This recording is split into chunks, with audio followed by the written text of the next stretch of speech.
I give you permission to record local files. All right, Yep. so we got all the legal out of the way. You gave me permission. Yep. Yeah, I'm recording now. Perfect. I like the background. Thank you. Yep. Ernie, nice to meet you. I don't know if we've met before. I don't know if we did. I don't think so. I think we were supposed to do something, and then COVID? COVID came and took it over. Yep. We're supposed to do that really cool comedy show that Elazar helped me with. Was that the oh, I know which one you're talking about. That'd been pretty cool. Yeah, it would have been cool. Yeah, I mean that just happened, right? Like in March of last year. I think I was booked on something and just like that was it. Mm-hmm. That was it. Have you guys got a chance to do anything since We did one event, my birthday show in October, but there was like it was an open mic. It was an open mic, so Okay. it's very little. But other than that, we didn't do anything. Yeah, I mean, people did keep those space and whatnot, but it was mainly just friends we know or like people we booked. We had like a couple people who we booked before, so at least it was that. Right. But hey, I mean, it was a small gathering, but it was still a good time. Yeah.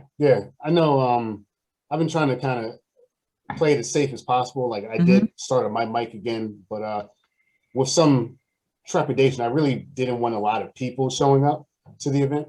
Mm-hmm. Like I've had people that have come out, they're like, well, if you start promoting and doing all this different stuff, I'm like, no, I understand how promotion works. Like, I know how to get people here. It's like I really don't want them here because I don't want that on my soul, Yeah. But like now that people are starting to get like vaccinated and stuff like that, I'm about ready to start the machine up again. Mm-hmm. Exactly. You guys have like a whole thing, right? Like a whole kind of like production entertainment thing going on. Yeah. So what we do is we book band. Can you hear me? Yeah, I can hear you. Okay. So what we do is we set up shows for bands, whether they're local, touring, and it could be anybody. It could be comedy. It could be an act of like some guy just jumping in a circle. Whatever it is, whatever you got, we do it. We booked a guy who was like an improv rapper before. We've done I guess open mic. We did a comedy. We haven't really done comedy. We were gonna do it, and then COVID came. But we do everything. We do singer songwriters. We had poets. We've had everything. I don't pretty even know. much everything, I guess. And we also run a podcast, and we also try to promote bands on the internet.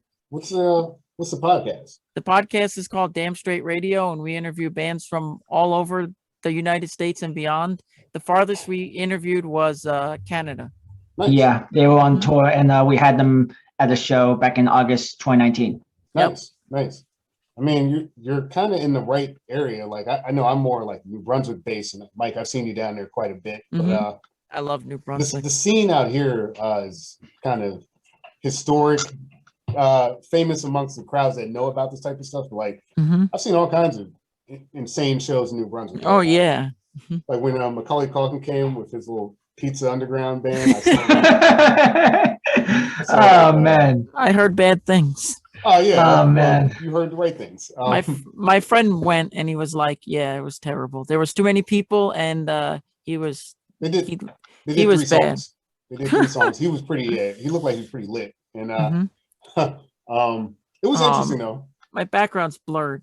Yeah, I see that. I did that on purpose. Well, not to cut you off, but the show was called Joking Hazard, and it was Joking Hazard comedy show hosted by Elazar, featuring Dan Farley, Angela Sharp, Franco Danger, Reggie Parker, Deanna Colby, I guess her name is, Kobe, yeah.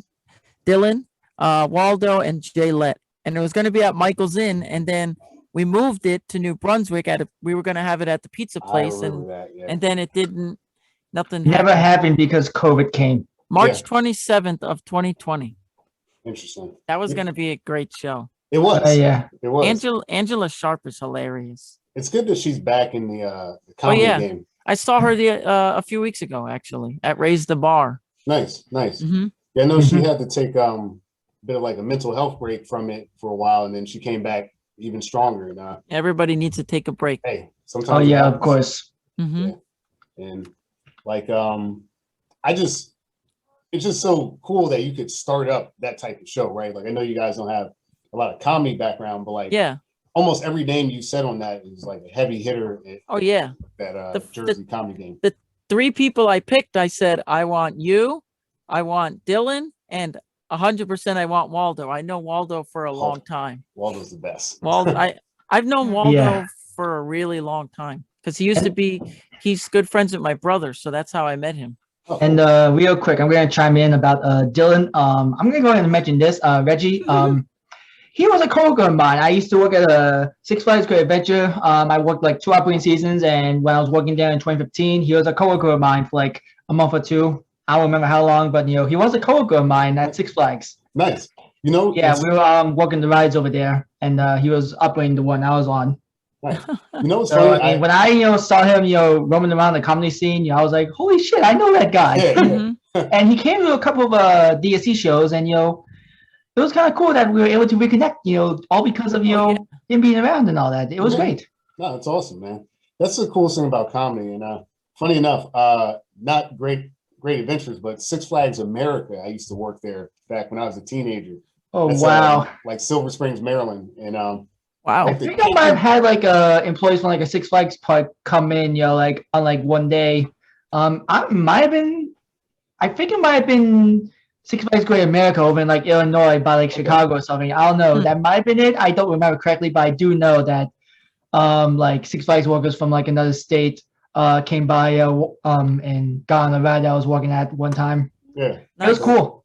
That's awesome. Dylan told me the reason why he left Six Flags was because he got really drunk the night before and he threw up all over the place at Six Flags. Oh, so they were like, and here's this. After like he like got nauseous, the first aid squad like took him out and we couldn't replace him immediately. So we just had to like improvise until we could like find a fill-in and whatnot. Yeah. So it was crazy. Yeah. If it's not throwing up, it's probably shitting himself. Yeah, you never know. It's like for every story like that, you never get the background. Like one time, because I worked at Captain Pete's like seafood shack or something like that near the wave pool, and they pulled me out one day to work funnel cakes for a little bit, and I was like, maybe somebody shit their pants and got drunk,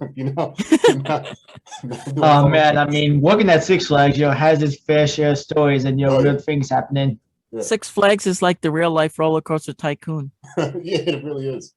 But that was like one of the first jobs I ever had, and funny enough, like my mom sent me like a bunch of like swag from when I was a kid, and like my Six Flags name tag was in there because I told Pri, my partner, about it, and I was like, hey, like I used to work there, and I was like, here's the proof, and I have Ernie. Six Flags was my first job ever, yeah. And my current job is my second job ever. I've been stuck in my current job for like 5 years now, and I haven't looked back. Hey Ernie, do you have the guitar in your room?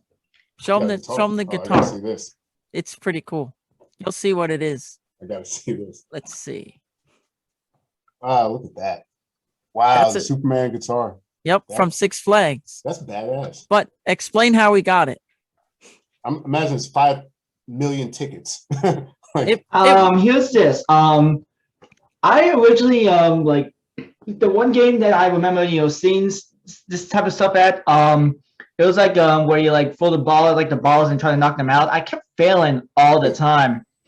But I just kept trying it from time to time. Every time I would go back to Six Flags, just working, just coming back as a guest.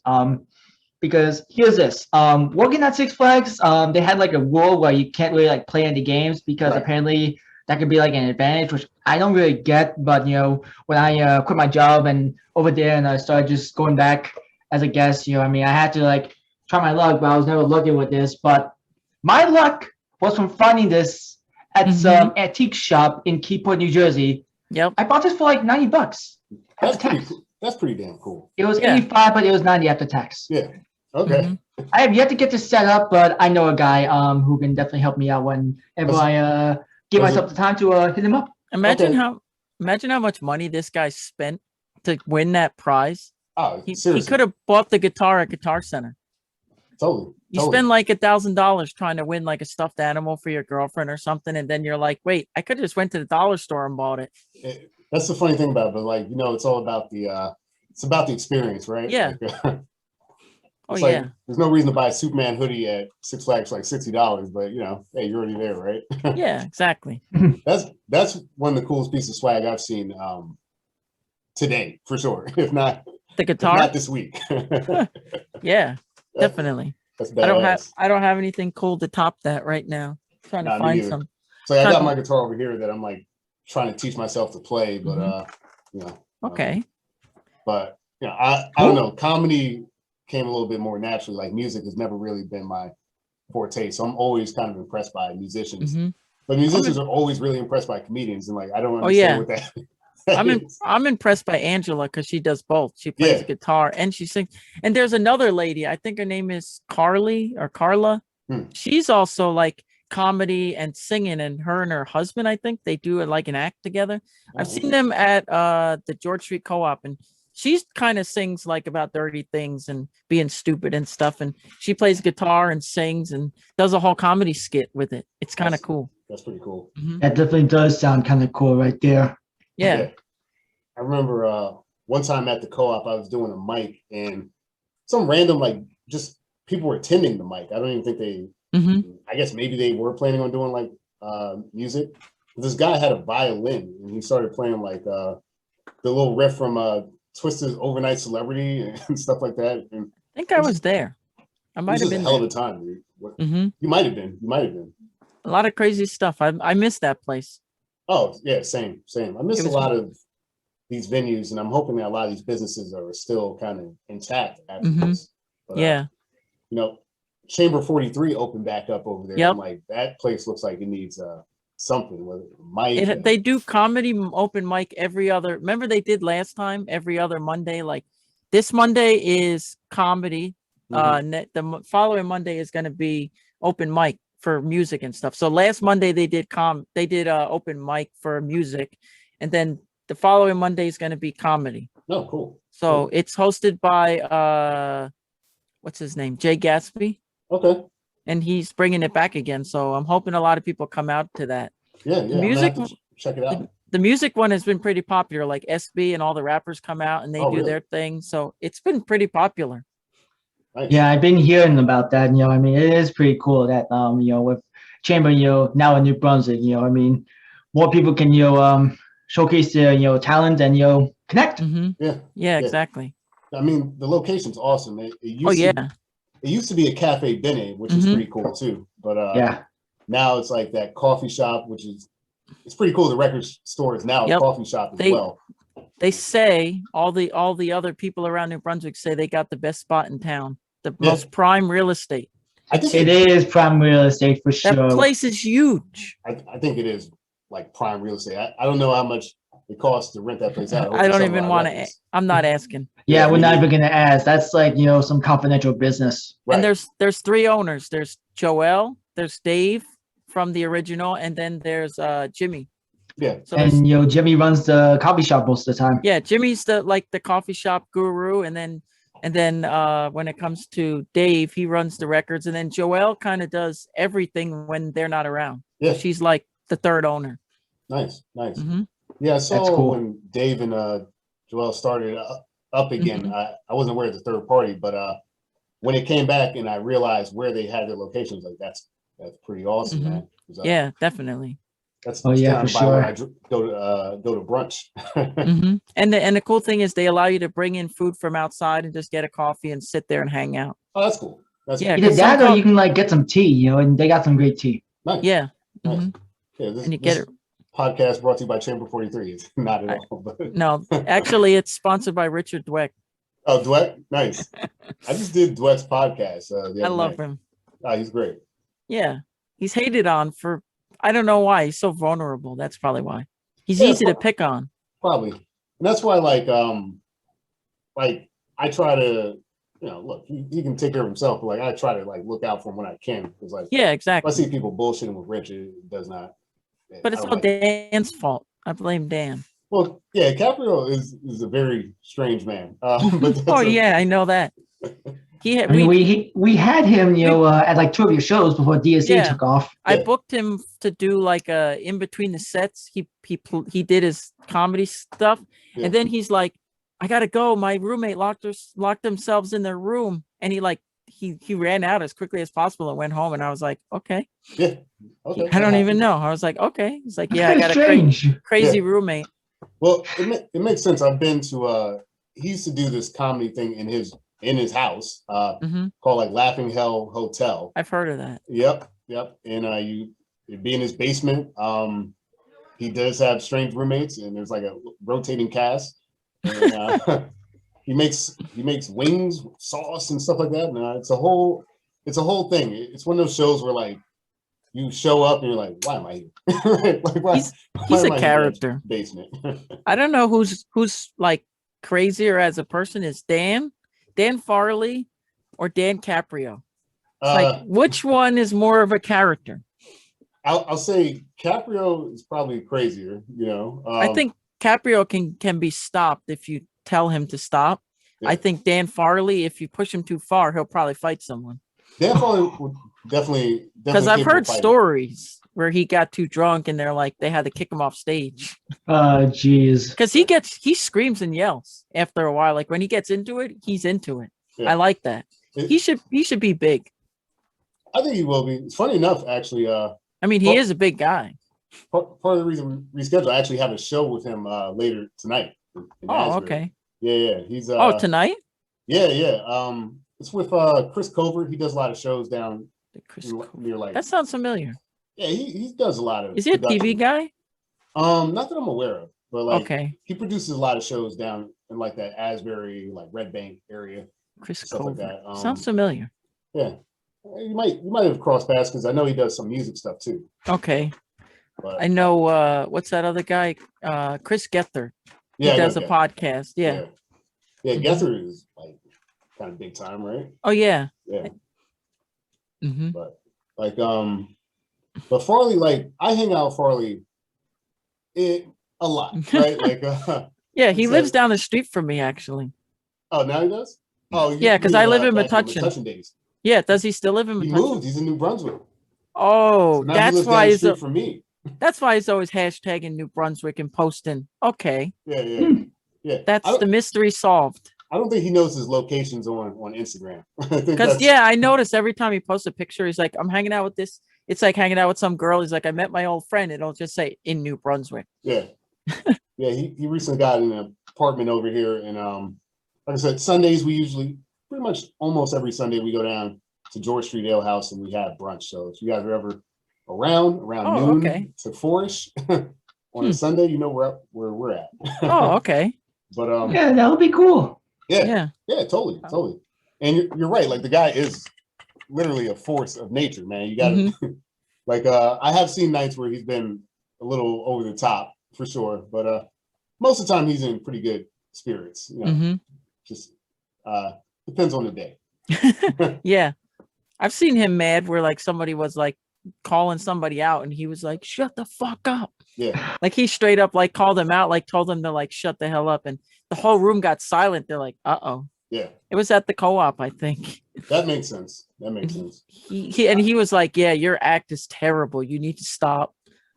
I think it was Oliver. Yes. Yep, it was Oliver. Damn. As soon as he said that, I was like, oh, I know he would say that too. It's Oliver. Exactly. Those two, they're not fans of each other. No, but I mean, you don't have. I'm not fans of people in the scene too, so it happens. Yeah. You don't have to like everybody. Yeah, as long as you keep it somewhat professional, I think we can all work out our differences. Everybody has that one coworker that all three of us, including me and you two, can yell out, "Oh, I hate that one coworker." Yeah. I got a coworker fired because I hated her so much. Hey, I never had like a coworker that I hated a lot, but there have been times where I felt annoyed by them sometimes based on their sense of humor. Yeah. I've dealt with that, but I never like hated any of my coworkers. I'm just doing my job, that I gotta do and get my paycheck and all that. That's it. I work, get paid. That's it. Yeah.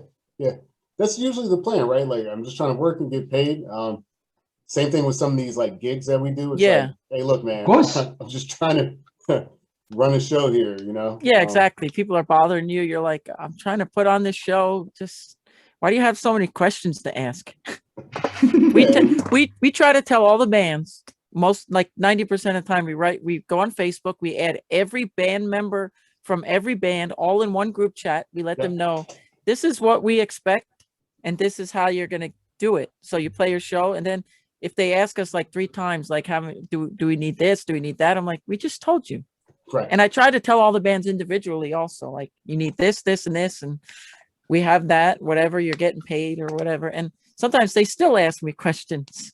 What time should we be there with this and that? I'm like, I told you. It's never easy being a concert promoter. But someone asked me, oh, it's a lot of stress. I go, to be honest, it's actually not a lot of stress because you don't think about it. If you make it stressful, it's stressful. Yeah, I think you're right. Like, if you know what you're dealing with, right? Like comedians and bands, you know, people can be flaky and stuff like that. Oh, yeah. It's good to overbook a show. Of course. It's like, all right, if let's say we'll use our buddy Dan as an example. Let's say he gets hammered, he can't make it. You know, like all right, well, we got 5 more on deck. We'll make it work.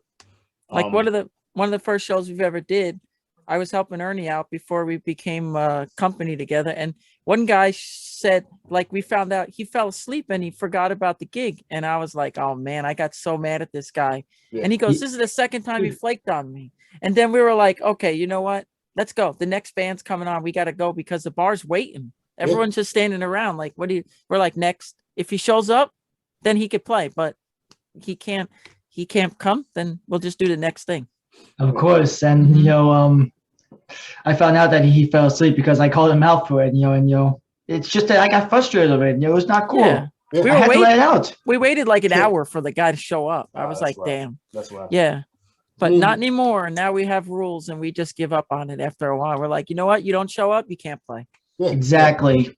One band showed up, and then we said, oh, is that your girlfriend or wife or whatever it was? And he said, yeah. So we're like, okay, $5. And the guy, I guess the guy got mad, so he left. And the band never played because they were mad that she had to pay to get in. I mean, well, I do remember at the venue, it was London DIY, and they said no one's turned down due to lack of funds, but they ended up paying a cover charge anyhow. But they still never played. They like bailed on us, which was really bad, very unprofessional. Yeah, especially the band, the opening act or the headlining act was Joe Jack from the Dead Milkmen. And that's like a big name. And he even was like, what's going on? Where's this band? And he even like kind of lightly called them out. And I was like, this guy's like professional, been doing this. He's like in his 60s. Yeah. I mean, he's been around since, the 80s, at least. I mean, Dead Milkman's been around since that time. Yeah. And, being able to like have the opportunity to work with Joe Jack from the Dead Milkman, that is like the greatest opportunity anyone can think of. And, to have like a band flake on us, that's not cool. And other bands were asking us, like, how'd you get that gig? How'd you do that? And now like one band can't play and other people are asking us. Right. Give me 1 second. I'll be right back. Yep. Sorry about that, gents. No problem. It's all good. All's forgiven. Work calls. And, it's funny because I was about to go into a rant about being unprofessional. And it's like, like at a certain level, it's like you guys were saying about like the show to Joe Jack from the Dead Milkmen. Like, could I see myself getting upset about like paying a cover for my girl? Like, yeah, but then it's like, she's not part of the band, right? You're attending the show.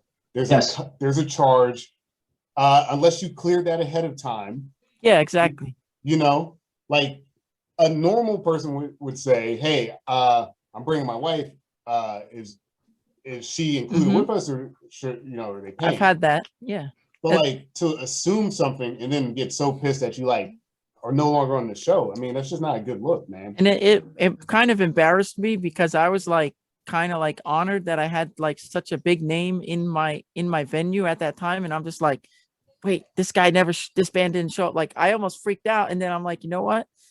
Whatever. The band didn't show up. It is what it is. I'm just gonna go on with the show. I'm gonna hang out with them and treat him like he's royalty for the night. And then the next weekend it was cool because we had like 10 people paid at the door and people were hyping up the show, but no one showed up. That's how it usually works. Right. And then next weekend we go to Laurel Hill Cemetery in Philly and he plays a sold out show with the Dead Milkmen. It was like a couple weeks afterwards and whatnot. It was like after Riot Fest because we went to Riot Fest after that. And he even asked us how was Riot Fest. Oh yeah, that was cool. Wow. Mike, I even remember you asking him like if they would play there and play like their first album, and he responded like, "Oh, we would have to ask for like a lot of money." Yeah. So for Riot Fest, they usually do like one band will come in, or a couple bands will headline, and they'll say, "Okay, this band's gonna play, say like I don't know, Slipknot," and they'll play like their self-titled album, and they'll have it like they'll build the show as Slipknot playing their first album. Like we saw Blink-182 play Eminent of the State, and they played the whole album front to back. So I asked Joe Jack to play the first Dead Milkman album, and he's like, "No, we're gonna need a lot of money for that." Yeah, I figured he would. Yeah, they're probably gonna have to fly out. They're gonna have to learn all the songs again, play them all, and then like practice for a really long time. And they have to pay for studio time and all that. So I get why they need a lot of money. Yeah. I mean, look, you guys know because you're in the business, like entertainment, there's a cost to it, right? Like, yeah, of course. You know, people a lot of times, especially like comedians, expect you to just like do random stuff for like no money or like or act like, oh, it's just so you're just gonna go up there and tell jokes. It's like, nah, man, I've been like working on this for you know, like a decade. Like, yeah, exactly. Someone, oh, you're a comedian? Tell me a joke, man. I hate that. It happens all the time, and it's like my least favorite thing. Especially in New Brunswick. Yeah. Oh yeah, totally. But it's like if you're in a band, like no one asks you to just break out, you know, your guitar in the middle of like, you know, I liked lunch. I liked it when we were having band practice, and usually we go live because I have friends all over the place. So like people that can't see us, I would like my mom or my dad or whoever it is to watch us. Like I have people from other states watching or bands from all over. So we did band practice, and a friend of mine keep commenting, "Can you do cover? Can you play a cover?" I'm like, "We're doing our original music." Yeah. It's like, do you know this band? First time we jammed, we just made up stuff on the spot, and we just went from there. And after our first jam session, it became more of a serious thing, and we have like 6 songs written down. We already have like a 4-song demo out. We have tons of ideas. I've been writing ideas, listening to like a lot of stuff like old and like stuff from like the early 2000s and all that stuff as well. So we got something up our sleeves. We should get Will.i.am on our album. Oh my God. Yeah. Is that guy still with the right amount of money, you can get anybody on your album. Is that guy still relevant? Will.i.am, very much so. Yep. He's gonna do comedy soon. I hope not. No, Blake Griffin, the basketball player, is doing comedy. Like someone else broke out and is doing something. Oh, it's the guy from Hootie and the Blowfish is now a country singer. Yeah. Darius Rucker. Darius Rucker. Yeah, he got kind of a lot of heat because he did a cover of Old Crow Medicine Show's Wagon Wheel. That's kind of popular. I still prefer the original, but that's okay. And I mean, Darius Rucker, he's a talented guy. It's a good career move for him. I'm sure he's making a lot of cash playing country. Oh yeah, everybody does. You know what makes a lot of money is Christian music. I bet you make a lot of bank, even if you're like just a guy in a studio who mix and masters that kind of stuff. It's like you make a lot of money. Nice. And another one that's kind of strange is Christian rap. Oh my! I've seen some Christian rap. I don't know like too much. A friend of mine in high school. Just hearing all this is making me think about that one South Park episode where Cartman makes a Christian rock band just so he could get a platinum album. Yeah. What was it, like Faith Plus 3 or something like that? Faith Plus 1. And I'm going to go ahead and spoil the plot. Pretty much the platinum album turned out to be what was called a myrrh album because it was like the stones that Jesus was given at birth. It was gold, frankincense, and myrrh, and they just ranked the albums based on sales, all from there. And 1 million records in South Park was a myrrh album in Christian rock, and Cartman got pissed. Yeah. That's hilarious. Typical Cartman. It's like what was cool about that is like they were just like remaking all like these already popular songs and just being like throwing Jesus in it. No one based by their name, it sounds like Faith No More. Faith One More. It was funny, like you were talking about seeing people play the original albums. I went to I forget the name of the theater, but I was in Brooklyn a while back. Like Mos Def did his album Black on Both Sides. Nice. Yeah. pretty cool. Then like Chappelle showed up and like Tiffany Haddish and stuff like that. Yeah, that's pretty cool. That was a cool night. I wish I could have saw MF Doom. I know, right? Before he passed. That guy's awesome. He was so cool. Yeah. Like we saw when we went to Riot Fest in 2019. I mean, it wasn't the OG lineup, but we got to see some formation of Wu-Tang Clan, and that was awesome. Nice. I love it. They were like, yo, left side, light it up. Everybody just lit it up. Yo, middle, light it up.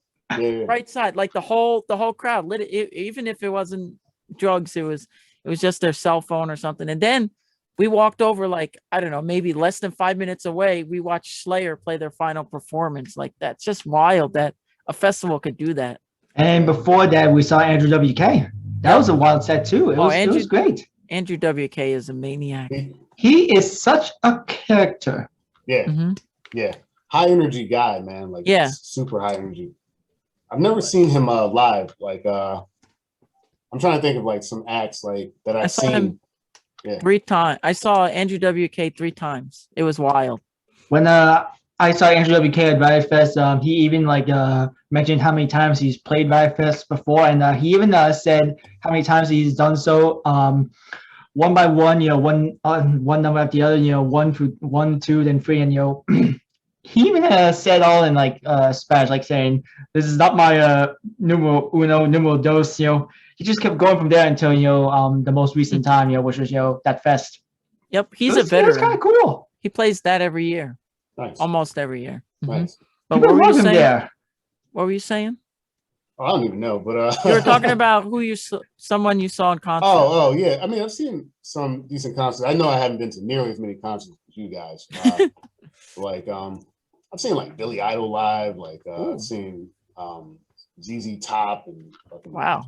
Honestly, the best person I've seen live had to be Jack White. Like, he's okay. He's just, that's really cool. You know who's kind of cheesy in concert is Maroon 5. I bet.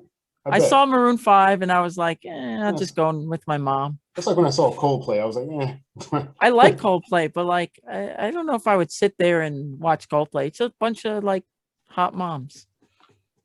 Yes. But I think, I don't know. I saw the B-52s. They played Riot Fest too. And that like blew me away. I was like, how's this guy like, how they still like good? The singer, the guitar player who's their singer, he got on the mic and he goes, you might have heard this song on Light FM. He goes, nah, nobody listens to Light FM. That station sucks. And they ended up playing Love Shack and Rock Lobster. Nice. And the whole room just erupted. I love it.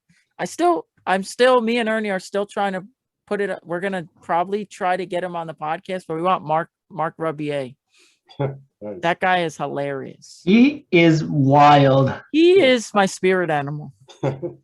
I would love to see him I was trying to get him in Jersey, but they said he's playing New York coming. Like when this all goes away, he's going to play New York, but he's actually on Bonnaroo Fest. He's playing with Nelly. Really? The Bonnaroo lineup has like Nelly, Fish. Who else is on there? I think Dead and Company's on there. Flamingosis. There's like so many bands on there, but it's like the most mixed show you'll ever see. I think Hootie and the Blowfish might be on it. Yeah, it's probably like Hootie and the Blowfish, like Megan Thee Stallion, weirdly, Yeah, exactly. I think actually she is on it. She's the headliner. Wow. But just to see Mark and then see like some other people, I was like, this one DJ that I wanted to book for a show at Flemington, he's like, oh, we charge this much money. And I'm like, whoa, you charge mad money. And now I see his name is on the Bonnaroo flyer. I'm like, okay, I understand. Yeah, it makes whole lot of sense. You're popular. I just wanted him because he's a Jersey act. I'm looking at the top line on this stuff. At Bonnaroo, the Friday lineup, Foo Fighters and Megan Thee Stallion are the top billing. Foo Fighters are cool. Oh yeah, I love Foo Fighters. I like the Foo Fighters. Lizzo and Tame Impala. Hold on. Speaking about Foo Fighters, hold on just 1 second. I actually saw Foo Fighters the same day I saw Coldplay. I never got to see Foo Fighters. Same festival. Let's see. I'm gonna pull up Riot Fest. All right, so I did interrupt, but I got these and the kicks. Nice. Yep. Those look I pretty have fresh not tunes. worn them at all just yet. I mean, they might get like one time, my feet might get in there, but for the most part, they're staying in the box because I consider them to be collectible. Yeah, Since Yeah. I mean, I love myself, a pair of Vans, and I love myself, enjoying the Foo Fighters. So, I mean, I gotta keep this in mint condition. Yeah. Dave Grohl actually talked. There's a new video on their Foo Fighters channel on YouTube.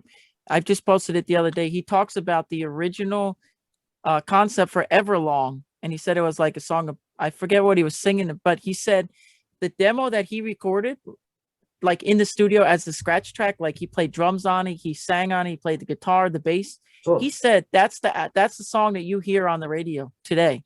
Really? Like, so there's no, like, he played drums, bass, guitar, and vocals all on that album by himself in the studio because he's like, hey, I got an idea, let's write it. So there's no other track, there's no other version of it. So you're hearing the demo version of it, the original first recorded demo. He talks about that in the new video that he wrote and that he recorded. It's amazing that's all him on that. That is amazing, and like his career has just been insane. I mean, to be in like that many legendary bands, he's in one of the greatest bands of all time, Nirvana. Yeah, like he played drums like as hard as he could over there. People may think like this band is legendary or that band's like, no, Nirvana's like paved the way for everything. Yeah. Oh yeah, of course. And some people might think Nirvana's cheesy, but I don't think so. I love Nirvana.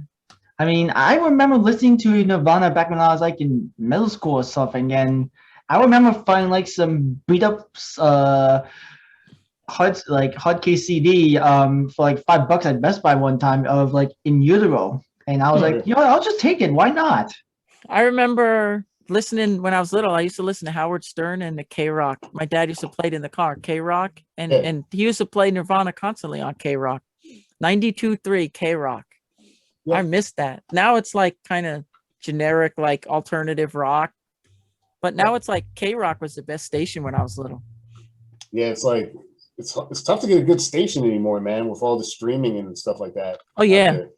Like people are just consuming music in a different way. Yeah, but at least people still listen to music. That's true. Oh yeah, of course. Music will never die. Like they say the day the music died, but music never died. I mean, it died in a different way, but like it hasn't died out. Kids love music, adults love music. It's for everybody. Totally. Exactly. People can connect with music in various ways. I mean everybody's not going to like what you listen to, but that's the whole point. That's why it's like there's thousands of bands or artists or whatever that you can listen to. And the cool thing is, if you don't want to listen to music, you can listen to a podcast. Yeah.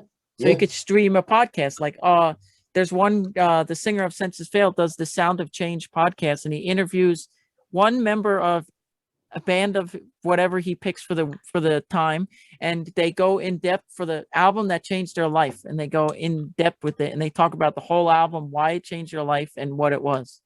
But now we do that. I know we're not. It's not the Damn Straight podcast, but Reggie, what's the one album that changed your life? Oh, that's a good question. So many. Like I have. You could pick three. How about if you could pick three? My favorite album, one of my favorite albums, is kind of out there. It's Paul Simon's Graceland. I just think it's a perfectly done album. In a more kind of like, I'm trying to think in like a hip hop space, what would be influential on me? There's just so many albums, man. The Carter 3. I do like the Carter 3. I honestly, I like Reasonable Doubt more. That's probably my favorite Jay-Z album because like it's kind of jazzy, which I think is kind of cool. I like, what was the one he did for Samsung? That Samsung album with he did one where it was like only on the Samsung phone. Magna Carta Holy Grail, I think it was called. That was good. That was a good album. I enjoyed that. Honestly, like an album that like it's gonna sound cheesy to say this, but like an influential album was when he linked up with Linkin Park. Yeah, that was good. Album. That was like, oh yeah, that was a big deal. It's like, I bet it was. It kind of had like that Aerosmith Run DMC vibe. Oh yeah. Oh, nice. Yeah. Very nice to say. But I would say, in terms of like Jay-Z albums, I definitely like Reasonable Doubt. I would say The Blueprint, but the Black Album is still like one of his best albums. And like Rick Rubin did a lot of the production and stuff like that on it. So yeah, so albums, I got Graceland by Paul Simon. I'm gonna say Jay-Z's. If I had to pick one, I'm still gonna go Reasonable Doubt, which was like his first album. In terms of like a third album, it's tough, man. It's tough for me to lock down which album I like specifically. Mine kind of changes a lot. It does change for me. It's like, I don't really have like an album that changed my life. I just love music in general. This is another kind of cheesy one, but it's like specific to me. Back when they're a little more popular, I really did enjoy Gym Class Heroes, the Paper Cut. Okay, Chronicles. I never tapped into them, but I've heard good things about them. Yeah, I've heard like one or two songs off the radio when back when I was listening to them What on the radio. My heart's a stereo. Yeah, Stereo Hearts. I didn't like that album per se because that was like a newer sound for them. But like back when they did like they had the song New Friend Request that was pretty good. I think I've heard that actually. Yeah. I was at the music video shoot for that. Like it was a MySpace thing. I like MySpace Secret Show. Yeah, basically. I remember those. Wow. Yeah. Showed up like at 6 in the morning or something like that. We were hanging out all day. They shot the video in one day, which is pretty impressive. But if you watch the video, it's not like the best produced video. It was a cool time, man. I really like that band, and I got to see them when they played at Rutgers too. So okay, I would nice. say those are my three. My real ones: Paul Simon's Graceland, Jay-Z's Reasonable Doubt for the hip hop, and then Gym Class Heroes for the nostalgia. Like that. Trying to think of like hip hop. I mean, it's kind of newer, but I don't know. Kendrick Lamar's Mad City. What is it? Damn, Good Kid, Mad City.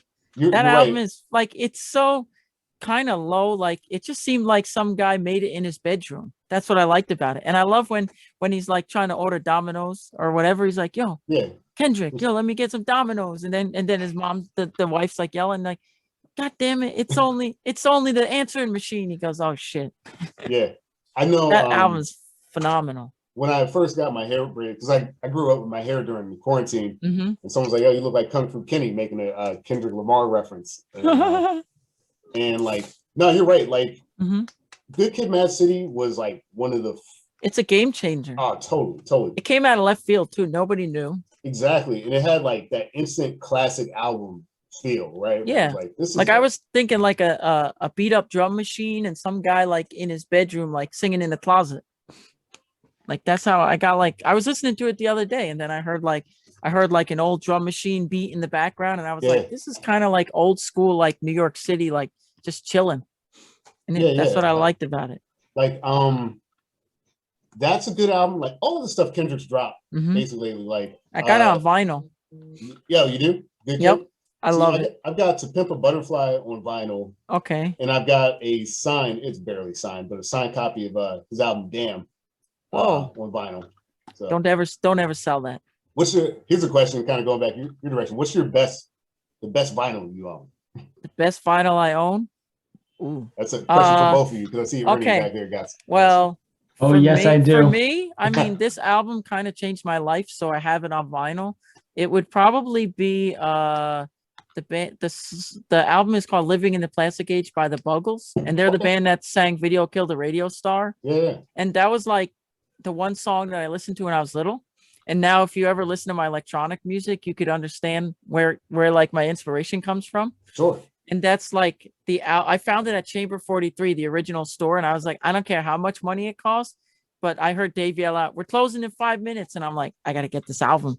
I literally like, oh man, that. And I have, what's the other album? The two albums. Let me see. The other album I have, what's that? Random Access Memories by Daft Punk. Okay. I have that on vinyl. That's good. I have a lot actually. Like, I don't know. There's a lot of local bands that are on vinyl that like mean a lot to me too. So like, I don't know. I have all of the different colors of Red Fox. Really? Wow. I got it at Chamber 43.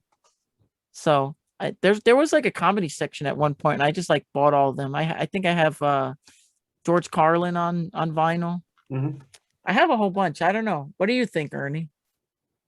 I don't really like have anything that I think is like the best, but thinking about it now, I'm just gonna say like the best scores I ever got for vinyl. I remember like going to like Asbury Park one time, going to this spot called Groovy Graveyard. They're not just a record shop, but they also have like comics and toys and whatnot. And there's this band called Red Sun Rising. They're like a hard rock band. I saw them like 3 times, and I seen their one album. I think it's called Polyester Zeal. For vinyl, it was like $50 one time on Discogs, but when I found that Groovy Graveyard in Asbury, it was like 25. So for me, that was a steal, and I had to grab that. And I gave it a spin. I enjoyed it. It was worth my money. Anything else? I mean, I don't know. I don't really know. I mean, while you're thinking, I'll say this because like actually I'm more comfortable with this question versus like what are like my like most influential albums, right? Mm-hmm. So I scored a couple good ones from Chamber 43. I've got like a limited edition vinyl from the Drive soundtrack that they were selling that thing for like $300 at one point, and I bought it when it I know I bought it when it got down to around 60, I think is what I paid for it. Wow. That's when I was kind of eyeballing that one for like 3 years, and I was like, ooh, it's time. They had a copy again, Chamber 43 of the Last Waltz by the band. That's a four vinyl album. Martin Scorsese did the music, like he shot a concert movie of that performance. So that one's pretty big. And I'll be right back. Yeah, BRB. And since we're talking, Ernie, there's this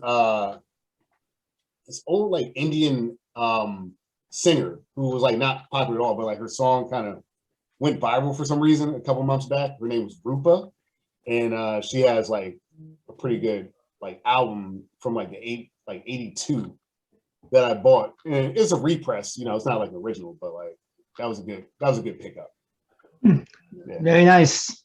Yeah, so that's cool, man. Like I gotta imagine you're excited that concerts are like back, right? Like, oh yeah, of course. I mean, we haven't really like have like planned anything out. I mean, all we got is like our punk band Derailment. Our first show like tomorrow as of right now. We're excited for that. Nice. Yeah, and again, like I've said earlier, we have ideas, for songs and all that. We definitely want to get out there and all that. Yeah. I've been in like 3 other bands like the past like 7 years, and this one has been like the most fun I've ever been when it came to like making music in a band. Because it's like 2 of my other friends who love music, and we all connected in just that way. And like I said, we just made ideas on the spot very well, and we kept on going. Yeah. We didn't stop. I think it's important, right? Like to have these like live events and to have venues for these new artists to come and develop and stuff like that. So I definitely like get that, man. And honestly, like some of the best shows I've seen have been like local shows and seeing different bands come out of here. Like back in the day, I know Screaming Females were big in Brunswick back in the day, and like I got to see them live, and that was, you almost feel like you're part of the experience, even though you're just some guy that was drinking PBRs and well, me, like it was like 2017 where I started going to like shows like almost every single weekend. I was that crazy hooked into the music scene. Yeah, going to like every local show that I could, every local show that intrigued me a lot. Some of the shows had maybe like 50 people, some shows maybe had like 10, some barely had anybody, and at like a lot of those shows, I tend to like show like a lot of enthusiasm, for like the music that, I find the most intriguing and whatnot. And, people would take notice of that. And, it just goes to show that, even in like, room with like a small amount of people, there's always going to be one person who's going to like love a lot of stuff. And, sometimes they might even like just spend the money on, the merchandise and whatnot, so they can show further support. I mean, showing off your enthusiasm is one thing, but, showing further support, is another thing as well. That means that your music meant something to like someone. Right. Your music is gonna mean to somebody no matter what. I mean, it could be from like hundreds of miles away, but still. Yeah, no, I think you make a good point. Like that for me, even with comedy, like I think a lot of times people are like trying to look at this big picture and like these big bands and who sold out shows and stuff like that. And it's like, hey man, if you do a show and 20 people had a good time, it's like you're doing it. Like you're doing experience. Like you made someone's day better. You gave somebody entertainment in a way that is meaningful. Yeah, exactly. And there have been times where I've been to shows where like I've said, I've been to shows where barely anybody showed up, and most of it was just bands playing the bands and whatnot. Mike and I have dealt with shows where we barely had anybody show up, but we still like had the bands build a connection, because it's not just about the music, it's also about the community as well, because we want people to have a good time, making sure they're in a safe and welcoming community and whatnot. And that's what we care about a lot too, other than the music. Music is one thing, but the community aspect is important as well. Exactly. I agree. So I got the albums. Okay. So here it is. Oh, there it is. Look at that. You got a good deal on that. Oh yeah. Everyone's gonna know that. I think I got it. I actually bought it in Lancaster, PA, out of all the places. Nice. Like that kind of album. Here's the Here's the album that changed my life, thanks to Chamber 43. Yeah. And if you flip it over. That's awesome. Yep. And it was funny because I bought this special microphone that kind of gives you like a lo-fi telephone thing. And it actually looks like a phone. And the first thing when I showed my dad, because he knows about audio and stuff, the first thing he said was, oh, like the Buggles. And I was like, that's the first thing that I got out of it. And then one of the albums that changed my life is this Census Failed album. It's their second album. Nice. They played it at Riot Fest, and I just lost my mind. I almost started crying during their set. I was like 14 years old when I heard this, and this forever changed my life. But nice. Yeah, seeing Census Failed play that record and one of the other stuff too at Riot Fest, that was definitely an experience. But if people want to know, my all-time band that ever changed my life would be this album right here. Even the band, but live at CBGB. That's awesome. So my brother, closed down CBGB. Yep. Crazy. But my brother, he went to Vintage Vinyl when he was younger. He bought this on DVD, and we watched it on DVD. And all I heard was the first 2-second guitar riff. The whole room turned into it looked like a prison riot, and kids are just jumping around, but there's no fighting. There's nothing. They're just all having fun. And it's funny because you see someone with a giant video camera on their shoulder with but it's just that band forever changed my life. Like people ask me now, oh, you're in a punk band. What's your influence? And I would say this album, just watching the level of craziness that came out of it. The Bad Brain. I'll tell you, Bad Brains, because I'm originally from Maryland, DC, that area. Okay. And I remember when I was younger, I didn't get the DVD, but I bought this book. It was called Band in DC, because I'm looking at I think I remember that. Yeah, it's I'm looking at the cover. It's the guys from Bad Brains and young black punks and stuff like that. And it's okay, what's this about? And you see that scene and that history, and it's just a part of it, the same way the way you guys are doing shows. And someday someone may look back and hey, that band was at that venue. It's a damn straight entertainment show, and I got to see, that stuff matters, man. It really does. Especially Bad Brains being an all-black punk band in the 80s. I know. That was still, not to mention they were also Rastafarians, or they are Rastafarians. In the 80s, that was still kind of a little sketchy for doing that at that time. You're I don't know if we really want to be doing this, but people don't understand. Band in DC. Everyone knows that. Some people don't even know what that means. They just think maybe that's their album. No, they were so violent, their shows, that they got banned in DC, and they had to. So I thought when I was they moved to New York City. I thought they were a New York hardcore band because they were playing New York every day. So I know my one cousin.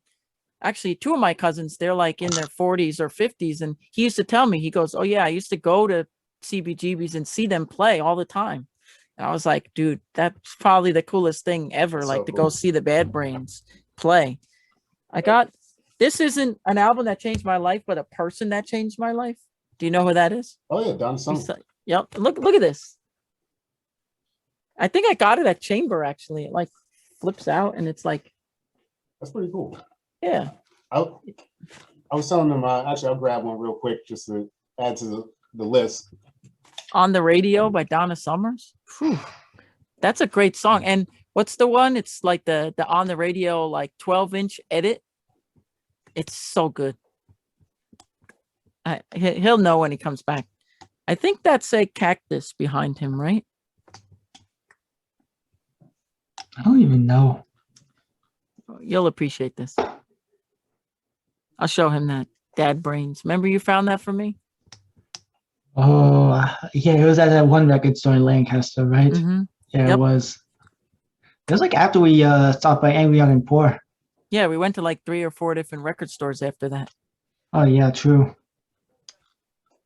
What's going on in my? Yeah, I like this part. It's the show and tell. Yeah. So, speaking, going back, this is that Drive. Here, let me lose the ring light here. This is the Drive vinyl. Okay. Kind of like a collector's item. Nice. I've only listened to it like once. It looks like vaporwave. It's exactly right. I thought it was so cool, and like I said, they were selling it for a lot at some point. Mm-hmm. I was telling Ernie while you were gone that this is a repress, but it's a pretty good. Sounds familiar. Yeah, so like this Rupa, her song Ashana Bar went viral for some reason like a while back. Mm-hmm. And like people started listening to this like obscure person's disco jazz album, which is like neither disco or jazz. Okay. And it was pressed in like 1982, and just like this random woman was like living in like India and was like, hey, people like your album now. She's like, oh really? That's like this Tom York's The Eraser, which is an album I absolutely love, and I got to see him perform in New York. So yeah, I like the show and tell version of the I couldn't find it, but I got Riot by Paramore, and that's like another game changer of an album. Nice. Linkin Park. This one is like probably the album that, besides Bad Brains when I was little, the album that got me into like probably more heavier stuff than like punk. Right. Because they were screaming, but they weren't punk. They were like more like, I would say like metalcore, I guess you would call it, whatever the style is. But they like, I found out like screamo and all that like heavy stuff from them. They were like started it all. I heard like screaming and breakdowns and stuff. I was like, this is cool. Yeah. They were doing things no one else was. Rest in peace. Totally. Yeah, man. It's a shame. I think there's one more. Nope, that's it. Oh, this. So me and Ernie went to a record store. Oh yeah. We found this. It's called Dad Brains. Really? Okay. Yeah. The song, it's called Intro. We Are Dads, Baby Jail, and Quiet Time. And it's like literally, I guess it's an all dads Bad Brains cover band. That's kind of cool. It says, we're all in this together. Let's be the best parents we can be, the best kids we can be, the best partner we can be, the best people we can be, and know that sometimes fails. But Dad Brain keeps going. Dad Brain leads with love for the family and friends. We love the struggle. We love for the mosh, and we are Dad Brains. I like that. I like that. And I love the back of this side B. It says, I'm emo, and song number 2 is I'm old. That's awesome. That's great. Lovely. That's awesome. That's the stuff like when you can find those like random gems that like, you know, it may not mean anything to anybody else, but like, hey, it means something to you, right? Like, that's a cool I was like, pull. The Bad Brains are one of my favorite bands, and I was like, you know, I'm a preschool teacher, so this works out. Dad Brains, that's kind of cool. Like eyeball the album. I was like, okay, there's that classic Bad Brains album cover, and it was like, oh no, it's a cover. It's Dad Brains. Like, okay. I didn't even know what it was. I'm like, I'm just gonna buy it for the cover. Hell yeah. That's awesome, man. Yeah. No, like Ernie was saying, man, like just the community aspect of it. Oh yeah. You know, the people that you get to meet, the experiences that you get to have, like it's a form of living, man. Like, you know, like you can't just like 9 to 5 it all day. That'll like suck your soul out. So you gotta have these these cool experiences. Yeah, people like from all over the place. Like we're friends on Facebook and stuff, and they're like, "Oh, I like." One guy messaged me randomly. Was like, "I see your Damn Straight Entertainment. I'm from Kentucky," and he's like, "People around here are talking about you guys. You guys are doing really good stuff. We wish we could have you in our state." Yeah. And I was just like talking to the guy. Maybe we could bring them to New Jersey. We are. Nice. When everything comes back to normal, I have to yes, find please. out who the guy was, but. It was just like, and we have friends from Long Island, friends from like almost every state I know somebody in. And it's like all because of promoting and just like, hey, or one guy was like, oh, I heard about you, but I'm not in a band, but my friend's in a band. Can you book my friend's band? It's like, okay. Or even me, like, oh, I do comedy. I'm like, oh, I'm not really throwing a comedy show this month. I could give you to somebody else. Network too. Right. Oh, yes. Mm-hmm. It's like, oh, my band. We want a punk show. I'm like, okay, this week we're not doing a punk show. We have someone else who might be interested in it. Just take it. That's smart, man. And like the only way you get a scene is by making it. Network. Yeah, people are like, how do you do this? How do you do that? I'm like, network. You talk to everybody you can. Yeah. Oh, yes. Yeah. No, you have to. You have to. I tell people make business cards. The number one thing I'm like, I mean, comedy, I don't know if comedians have business cards like bands do. I've tried it in the past, It probably doesn't work too well in comedy because it's like, I'm a comedian. Here's my business card. It's more like I'm in a band. Like our business card for our new band, it has our Bandcamp link on it. So if we give it to somebody, they could check us out online. Yeah, so there it is. There it is, derailment, and you can see our logo, and you can see the photo. That's like an actual like train wreck that happened in Woodbridge, New Jersey, back in like the 50s. It was like the worst train wreck ever in New Jersey, and I just thought that fits well for us, and the name, and there's all the information right there. It's that simple. And we got stickers. Nice. We got stickers, and we got CD copies of our demo. Yep. So that's cool. I don't know if people really do CDs anymore. They said more cassette and vinyl during 2020 was the most sold cassettes and vinyl, but like CDs are kind of dead. Yeah. Well, I mean, there's still somebody who still collects CDs. I mean, we're not making too much, but if the demand is out there, we will supply. Well, I can tell you, what's it called? Like Bruno Mars and what's the guy's name? Anderson .Paak. They started like a little super group called Silk Sonic, and I was looking for some vinyl from them the other day, and like they had some like limited edition CD, and I was like, okay, they're doing compact disc still, so people still pressing them.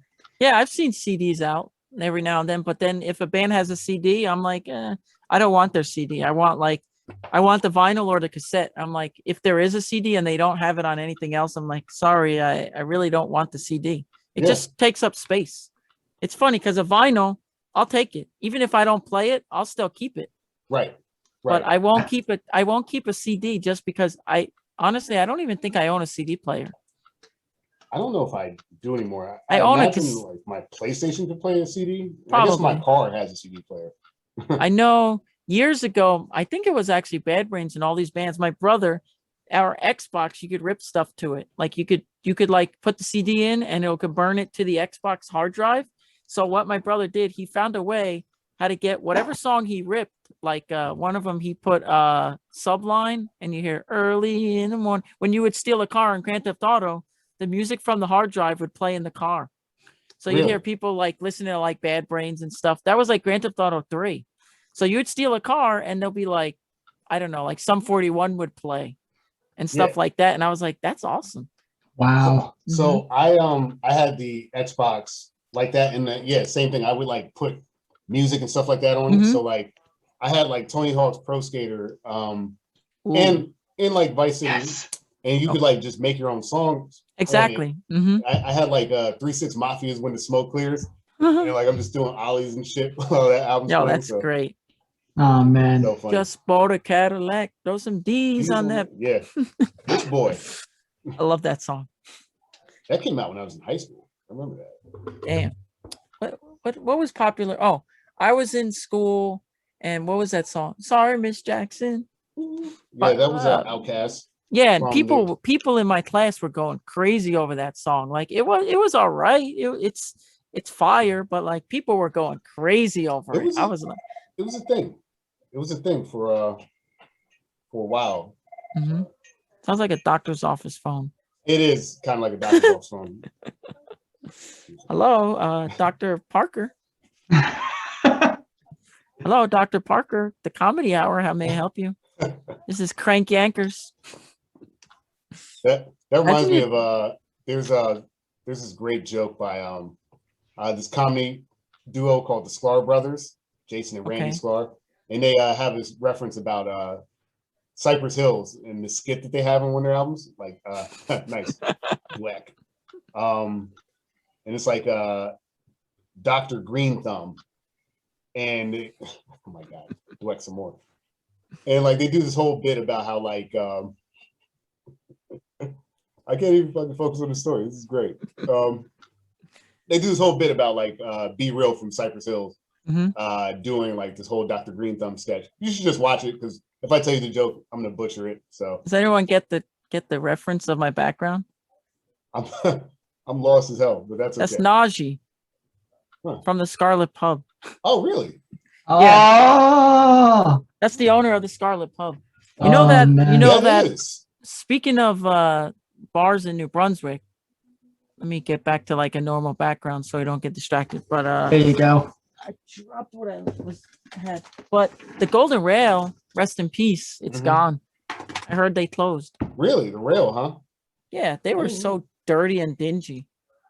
My foot used to stick to the ground, but karaoke night was like the best in town. They had a pretty good karaoke night. Oh yeah. What's it called? George Street Ale House for a while had a decent karaoke night. The other one does karaoke. What's that place? The Blackthorn? Blackthorn did karaoke with like DJ Melly Mel. Yeah. Yeah. She's like the girl that's all gemmed out, right? Yeah. She has like a bedazzled microphone and stuff. Totally. And then that other girl, I think her name was Tina, something. She was the one that was at the Golden Rail. Okay, I know. She had like purple hair. Oh, Christina. Yeah, I know Christina. I see her around town sometimes. Yeah. Christina Napple or something like that. Something like that. Yeah, she's cool. I caught her one day. She was like locked out of her apartment or something like that for a little bit. It was something like that. But she's a New Brunswick regular, real cool person. Yeah. Really cool person. I don't know if Scarlet Pub was doing karaoke night. They might have once or twice, but I don't think so. But I missed that Golden Rail karaoke. It got crazy. I saw a guy smoking crack there once. Oh damn! Oh my god! Really? Straight up, me and my friend Steven, we looked over. We're like, dude, is that guy really doing that? And he was like, yeah, like straight up, like light bulb and all. I'm like, what the fuck? That is absolutely insane. In the middle of public, like broad, right at the bar and everything. I'm like, that guy does not care. No, that guy didn't care. No, it was an Asian guy with a trench coat, and he had like headphones that were like a cat ears. Everybody knows that guy. You've probably seen him around. I think I have. I think I have. He one time pretended to pose as a cop and try to tell us to be quiet. He's like, I guess that didn't work. Nope. We were like outside of a show, and we were all just hanging out. Like it was like everyone was just outside the Scarlet Pub, and he like tried to be like, you guys have to keep it down. I'm like, yeah, right. The one guy looked at him and goes, we threw him out of the Court Tavern once when I was bartending there. I'm like, oh, okay. Fuck that guy. Shit.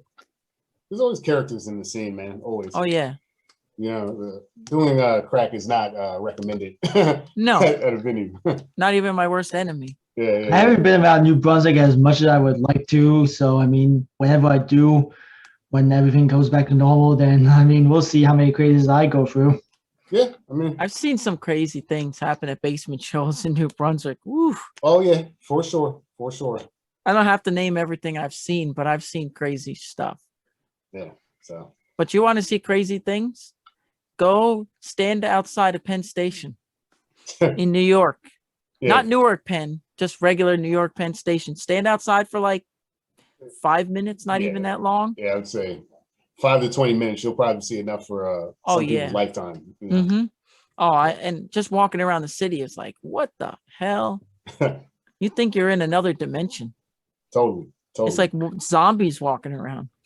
Even now, like I went the other day, I was like, whoa, it's kind of like that, man. It's kind of like kind of like that, unfortunately. It's kind of scary actually. Like just watching it, like you're having a good time with your life. You're just enjoying the city, and you're like watching everybody like tweaking out and freaking out and whatever. And you're like, damn, I could go home to my house and live and don't have problems. And you're watching them, and they're like, damn, you don't even know what to think. Yeah, it's wild. I don't even. Yeah. And I don't want to look at it. I don't want to watch it because then it's like it entertains me. I'm like, that's not the point. I'm not there. It's not a show. That's them. Yeah, it's just like that's just life. We're going through it, right? Mm-hmm. Well, Exactly. I am glad that people can get back out because, like, I know that's a whole thing now with like drugs and stuff like that. There's doorbell. 1 second, guys. It's got a cool doorbell. It is kind of an interesting doorbell for sure. Hi, Mike. So how change this? Yeah, I'm just He's got a buddy. It's an Asbury. All right. Yeah, if you want to start calling it. Yeah. Is it? Yeah. Well, no, it's a half hour away. Oh, it's a half hour away? Yeah, Okay. so, I don't know. Is You it want to jump Dan? on this potty pod real quick? I hear Dan Oh, Farley. me? Yeah. No, it's all good. It is That- Dan Farley. Speak of the devil. Hold up. Hi. I'm not gonna be able to Hi. hear you guys. Well, I have a question. What's that seat that you got behind Hey, you? just Is that, your. is that a No, real cactus? quick, because we're about to go do a show. Is that a cactus behind Got you? Mike Rowe. Yo, Hi, kids. hi. Good day. We're talking Hello. about drug addicts in New York City. What? We were talking about drug addicts in New York City, like how crazy it is. Like all the people are tweaking out in the city. Yeah. I mean, who doesn't tweak out? I mean, you can't really see me out here, but yes.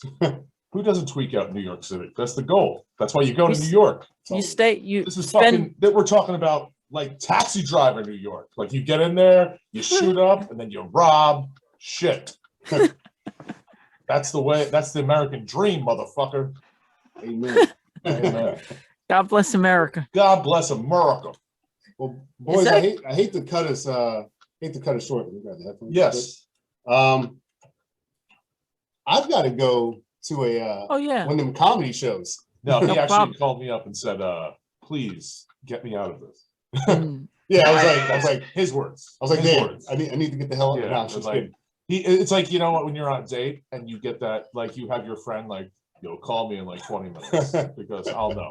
Yo, Like, I'll yo, know I, in 20 hold on, minutes. I gotta go. Bye. And you Yeah, just yeah, dip. Yeah. But But- no, I actually got called to go hang out, probably hang out with some friends at Pino's tonight. So Oh, you I'm doing gonna go Pino's? there. Nice. Yeah, just go Nice. hang out with some Pinot friends. Grigio? Pino's wine. Yeah, Highland So, yeah. Park. Yeah. Probably just So, sit there I and guess, hang out. Yeah. Pinot Yeah. Grigio. So, Mhm.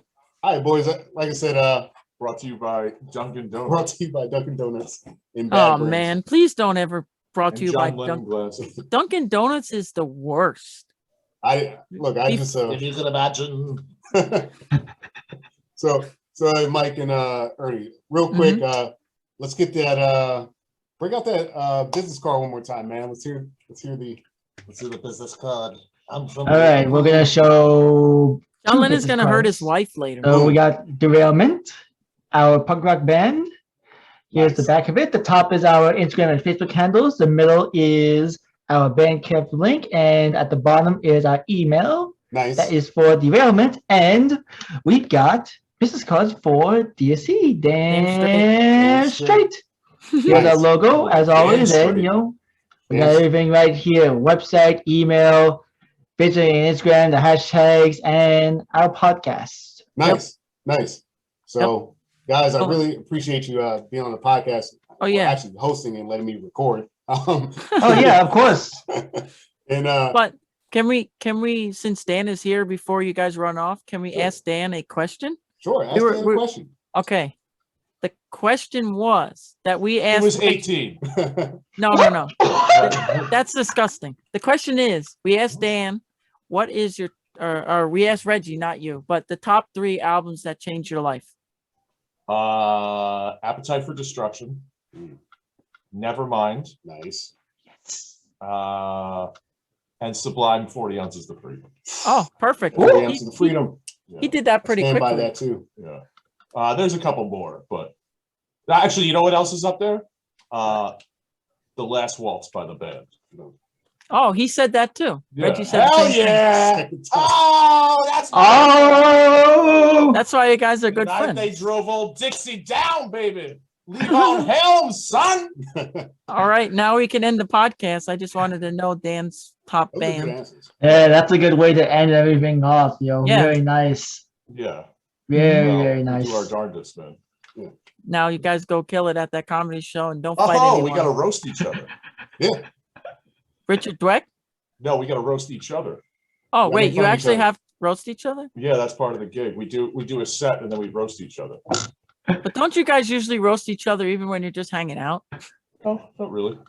Reggie No? and I are pretty not Yeah, very mean to each other. we're barely gonna make fun of each other. We'll probably be working the crowd and the actual host tonight. So yeah, Yeah, someone's gonna get roasted, but it's probably not gonna be us. yeah. Okay. I mean, I wrote a couple jokes, but they're really not good. But I did write them 20 minutes ago.